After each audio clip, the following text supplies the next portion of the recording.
নমস্কাৰ মই মধুস্মিতা মোৰ ইউটিউব চেনেল আত্মস্তলৈ আপোনালোকক আকৌ এবাৰ স্বাগতম জনালো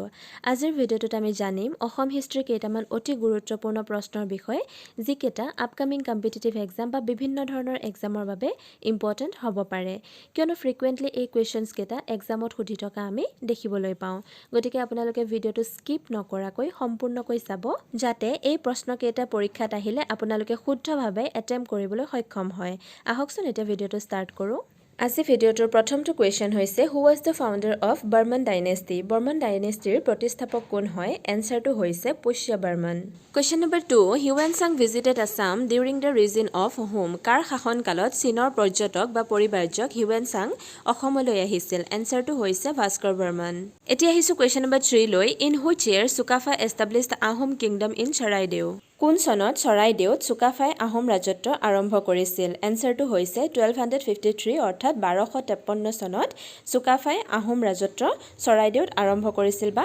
প্ৰতিষ্ঠা কৰিছিল এতিয়া আহিছো কোৱেশ্চন নম্বৰ 4 লৈ who was the last king of Varman dynasty Varman ডাইনেষ্টিৰ একেবাৰে শেষৰজন ৰজা কোন আছিল এনসাৰটো হৈছে ভাস্কৰ বৰ্মন এতিয়া আহিছো কোৱেশ্চন নম্বৰ 5 লৈ after the end of Varman dynasty which dynasty began their rule Varman ডাইনেষ্টিৰ শাসনভাৰ শেষ হোৱাৰ পাছত কোন ডাইনেষ্টিয়ে তেওঁলোকৰ শাসন আৰম্ভ কৰিছিলে এনসাৰটো হৈছে মেলেচ্ছা dynasty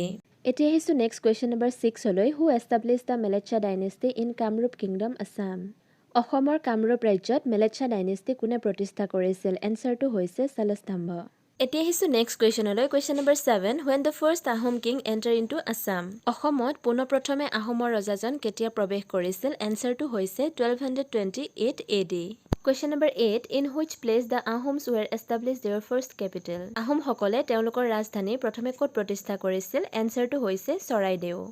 next question number 9 in which year did Sukaphaa die কোন চনত চুকাফাৰ দেহাৱসান হৈছিল এনসাৰটো হৈছে 1268 Question number 10 where the Ahoms established their last capital Ahom সকলে তেওঁলোকৰ শেষৰ ৰাজধানী ক'ত প্ৰতিষ্ঠা কৰিছিল এনসাৰটো হৈছে যোৰহাট এতিয়া আহিছো কোৱেশ্চন নম্বৰ 11 লৈ who was the founder of পালা ডাইনেষ্টি পালা ডাইনেষ্টিৰ প্ৰতিষ্ঠাপক কোন আছিল এনসাৰটো হৈছে Brahmapala question number 12 who was the first king of Koch dynasty Koch বংশৰ প্ৰথমজন ৰজাৰ নাম কি আছিল এনসাৰটো হৈছে বিশ্বসিংহ এতিয়া আহিছো কোৱেশ্চন নম্বৰ 13 লৈ treaty of Majuli was signed between home Majuli চুক্তিখন কাৰ কাৰ মাজত স্বাক্ষৰ কৰা হৈছিল এনসাৰটো হৈছে কোচ এণ্ড আহোমছ অৰ্থাৎ আহোম আৰু কোচসকলৰ মাজত মাজুলী চুক্তিখনৰ স্বাক্ষৰ কৰা হৈছিল question number 14 what was the real name of Chilarai Chilarai বা যাক আমি বীৰ চিলাৰাই বুলি জানো তেখেতৰ ৰিয়েল নামটো বা প্ৰকৃত নামটো কি হয় এনসাৰটো হৈছে শুক্লধ্বজ এতিয়া আহিছো নেক্সট কোৱেশ্চনলৈ question number 15 who was the founder of Chutia kingdom Chutia ৰাজ্যৰ প্ৰতিষ্ঠাপক কোন আছিল এনসাৰটো হৈছে Birpal question number 16 who introduced Narayani silver coin during his rule কোনে তেখেতৰ শাসনকালত নাৰায়ণী নামৰ ৰূপৰ মুদ্ৰাটোৰ প্ৰচলন কৰিছিল এনসাৰটো হৈছে নৰনাৰায়ণ আকৌ এবাৰ কৈছো নৰনাৰায়ণ ৰজায়ে তেখেতৰ শাসনকালত নাৰায়ণী নামৰ এটা ৰূপৰ মুদ্ৰাৰ প্ৰচলন কৰিছিল এতিয়া আহিছো নেক্সট কুৱেশ্চনটোলৈ কুৱেশ্চন নম্বৰ 17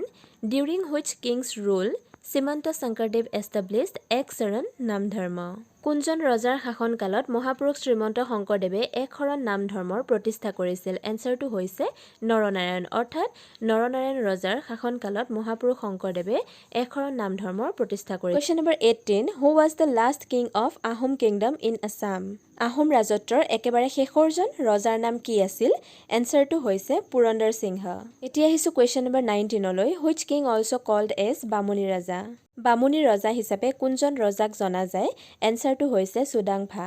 এতিয়া আহিছো কোৱেশ্চন নম্বৰ 20 লৈ what was the Ahom name of Gadadhar Singha Gadadhar সিংহৰ আহোম নামটো কি হয় এনসাৰটো হৈছে সুপাতফা Question number 21 which king also known as Bhaganiya Roja Bhaganiya Roja হিচাপে কোনজন ৰজাক জনা যায় এনসাৰটো হৈছে জয়ধ্বজ সিংহ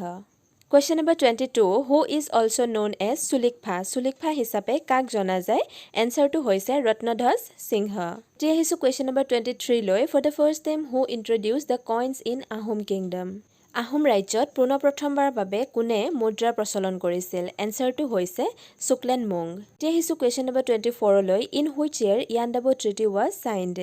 কোন চনত ইয়াণ্ডাবু সন্ধি বা চুক্তি স্বাক্ষৰ কৰা হৈছিল? এনচাৰটো হৈছে 1826, অৰ্থাৎ 1826 চনত ইয়াণ্ডাবু চুক্তিখন স্বাক্ষৰ কৰা হৈছিল। এতিয়া আহিছোঁ আজিৰ ভিডিঅ'টোৰ একেবাৰে শেষৰটো প্ৰশ্নলৈ। Question number 25, who was the first Assamese to fight against British? ব্ৰিটিছসকলৰ বিৰুদ্ধে প্ৰতিবাদ কৰা প্ৰথমজন অসমীয়া কোন আছিল? এনচাৰটো হৈছে গোমধৰ কোঁৱৰ। গতিকে অসম হিষ্ট্ৰীৰ লগত জড়িত ভিডিঅ'টোৰ আজিৰ ইমানতে শেষ হৈছে। আশা কৰোঁ আপোনালোকে ভিডিঅ'টো চাই ভাল পালে আৰু ভিডিঅ'টো শেষলৈকে চোৱাৰ বাবে থেংক ইউ ছ' মাছ। যদি আপোনালোকে ভিডিঅ'টো চাই ভাল পালে তেতিয়া লাইক, কমেণ্ট আৰু শ্বেয়াৰ কৰিব। লগতে আপুনি যদি মোৰ চেনেলটোলৈ প্ৰথমবাৰৰ বাবে আহিছে তেন্তে চেনেলটো ছাবস্ক্ৰাইব কৰিব, লগতে কাষতে থকা ঘণ্টা বেলটো বজাই দিব, যাতে মই আপলোড কৰা প্ৰত্যেকটো ভিডিঅ'ৰ ন'টিফিকেশ্যন আপোনালোকে আগতীয়াকৈ পায়। ধন্যবাদ।